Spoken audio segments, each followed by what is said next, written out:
नमस्कार किसान भाइयों, टिल्ट फंजीसाइड आप सभी को पता ही है, लेकिन टिल्ट से भी ज़्यादा पावरफुल फंजीसाइड मार्केट में आता है वेस्पा। तो इसमें भी एक बात यह है कि वेस्पा कुछ जगह हमारा फ़ायदा बहुत हद से ज़्यादा कर देता है और कुछ जगह हमारा नुकसान बहुत हद से भी ज़्यादा कर सकता है। और ये कैसे करता है, यह सब हम आज के इस वीडियो में जानने वाले हैं। और उसी के साथ ही में हम आज वेस्पा के कंटेंट से लेकर उसकी कीमत और डोज तक सभी जानकारी आज के इस वीडियो में आपको बताने वाले हैं। तो ज़्यादा देर ना करते हुए मैं हूं दिव्यराज और आप देख रहे हो निर्माता। चलिए शुरुआत करते हैं आज के वीडियो की। तो दोस्तों वेस्पा आता है जेएसपी क्रॉप साइंस का, जिसमें आता है प्रोपिकोनेजोल 13.9% और उसमें आता है डाइफेनकोनेजोल 13.9% ईसी फॉर्मुलेशन में आता है। तो अभी हम जानते हैं इसमें कौन कौन से ब्रांड मार्केट में अवेलेबल है।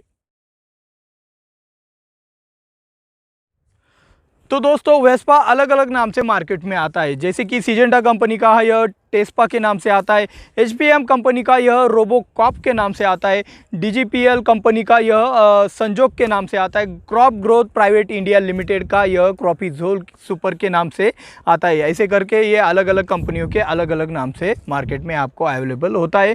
किसी भी कंपनी का आप वेस्पा इस्तेमाल करते हो, डाइपेंकोनेजोल और आपका प्रोपिकोनेजोल का कॉम्बिनेशन, तो आपको वेस्पा के जैसे ही आपको रिजल्ट मिल जाएंगे। तो दोस्तों अभी हम जानते हैं वेस्पा के मोड ऑफ एक्शन के बारे में। तो वेस्पा के जो मोड ऑफ एक्शन के बारे में आपको बताएंगे, तो इसमें दो कंटेंट होने से दो मोड ऑफ एक्शन है। पहले हम जानेंगे प्रोपिकोनेजोल के मोड ऑफ एक्शन के बारे में।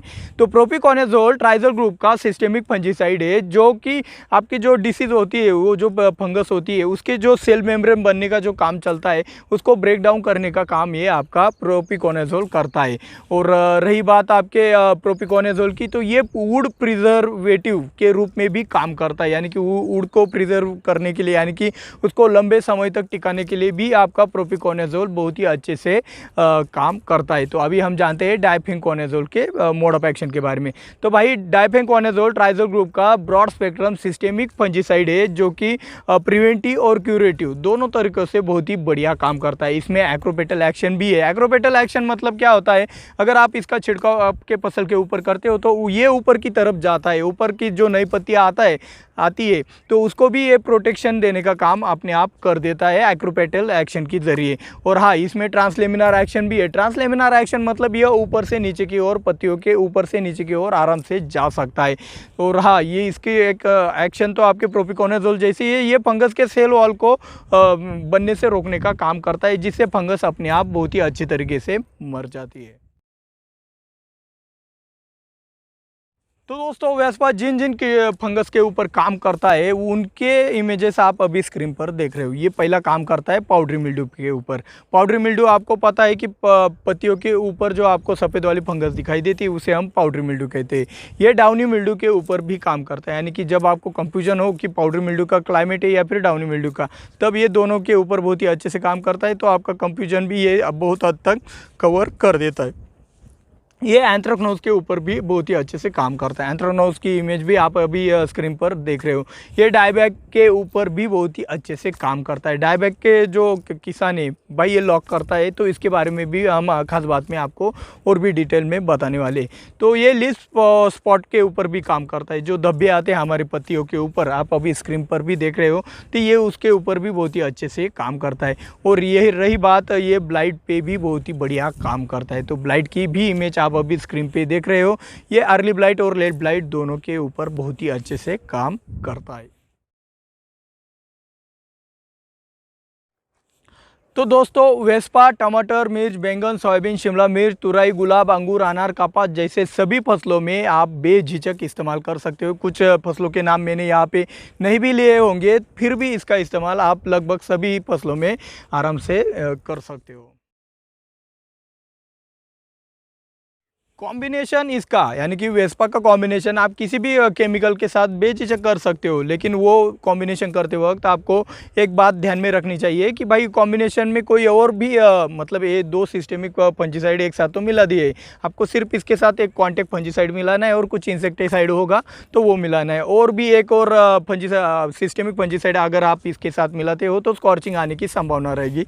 पहली बात। दूसरा कॉम्बिनेशन आपको करने से रोकना है कि रोकने का काम करता हूँ कि भाई देखो, आप जो आपके जो ग्रोथ इनहिबिटर होते हैं, यानी कि लियोसिन हो गया, जो आपके फसल की ग्रोथ को रोकने का काम करता है, आपका 5234 शोनाइट हो गया, तो इनके साथ लियोसिन हो गया, चमत्कार हो गया, कल्टर हो गया, इसके साथ वेस्पा का इस्तेमाल ना करें। अगर इनके साथ अगर आप ग्रोथ इनहिबिटर के साथ अगर आप वेस्पा का इस्तेमाल करते हो कॉम्बिनेशन में, तो आपका नुकसान होने की ज़्यादा चांसेस बढ़ जाते हैं। तो यहाँ पे वेस्पा ही इतनी ग्रोथ रोक देता है कि भाई पूछो मत। तो उसके बारे में हम खास बात में बताने वाले हैं। और रही बात स्टेज की, तो भाई जहाँ जहाँ पे हमें लगता है कि भाई हमारी फसल की ग्रोथ यहाँ पे रुकनी चाहिए, तो वहाँ पे आप वेस्पा का इस्तेमाल बेझिझक कर सकते हो। तो दोस्तों, वेस्पा 200 लीटर पानी के लिए आप 100 मिली का इस्तेमाल छिड़काव के लिए कर सकते हो। 20 लीटर पानी के लिए आप 10 मिली वेस्पा का इस्तेमाल छिड़काव के लिए कर सकते हो। 15 लीटर पानी के लिए आप 7 मिली वेस्पा का इस्तेमाल छिड़काव के लिए बेझिझक कर सकते हो। और रही बात 1 लीटर की कीमत की, तो भाई मार्केट में यह लगभग 1800 के करीब करीब आता है। आपके एरिया में कीमतें कम भी हो सकती है या फिर इससे ज़्यादा भी हो सकती है। तो कीमतें कम ज़्यादा होती है भाई। कीमतें तो मैं ऑनलाइन ही लेता हूँ, कुछ दुकानदार से फ़ोन करके भी पूछ लेता हूँ कि भाई आज के रेट क्या है। तो यहाँ पे कीमतें ज़्यादा मन पे ना ले, वरना देखो भाई, आप 1 साल के बाद ये वीडियो देखेंगे तो भाई ये कीमतें गलत बता रहा है, ऐसी कमेंट मत करो भाई। और हाँ, खास बात बताने से पहले आपको यदि हमारी ये वीडियो, हमारी जानकारी कीमतें छोड़कर अगर पसंद आती है तो भाई एक वीडियो को लाइक ज़रूर कर दीजिएगा। और हमारे चैनल को अभी तक जिसने सब्सक्राइब नहीं कर दिया भाई, जल्द से जल्द सब्सक्राइब कर दो। और हाँ, चलिए खास बात की तरफ। तो दोस्तों, आज की खास बात में हम आपको बताने वाले कि ये आपका वेस्पा है, ये भी लॉक करने का काम करता है। टिल्ट से भी ज़्यादा लॉक करता है आपका वेस्पा। अभी ये लॉक करना क्या है, आपको फिर से एक बार रिवीजन करा देता हूँ कि जब आपका पत्तियों की साइज़ इतना है और जब आप वेस्पा का इस्तेमाल करते हो, तो ये पत्तियों की साइज़ आपके हार्वेस्टिंग तक इतना ही रखने का काम आपका वेस्पा भी करता है, टिल्ट के जैसे। तो आपका फल अगर छोटा हो तो आप यदि वेस्पा या टिल्ट का इस्तेमाल करते हो तो आपका फल का साइज़ भी छोटा रखने का काम करता है। इसलिए मेरी आपसे गुजारिश है कि भाई देखो, सेटिंग के बाद वेस्पा का इस्तेमाल मत करो। सेटिंग के बाद यानी कि आपका जो फ्रूट सेटिंग होता है, फ्लावरिंग स्टेज से पहले आप कितनी भी बार इसका ज़रूरत के हिसाब से इस्तेमाल कर सकते हो, लेकिन फ्लावरिंग के बाद इसका इस्तेमाल फ्रूट साइज़ पे ये इम्पैक्ट डालता है, ये लॉक करने का काम करता है। तो इसका वेस्पा का इस्तेमाल फ्लावरिंग स्टेज के बाद ना ही करे तो अच्छी बात है भाई। और हाँ, आपको ये लॉक करने का सिस्टम डिटेल में जानना है तो टिल्ट के इस वीडियो के ऊपर आप क्लिक करके वो वाला सिस्टम जान सकते हो। मिलता है अगले वीडियो में। जय जवान जय किसान।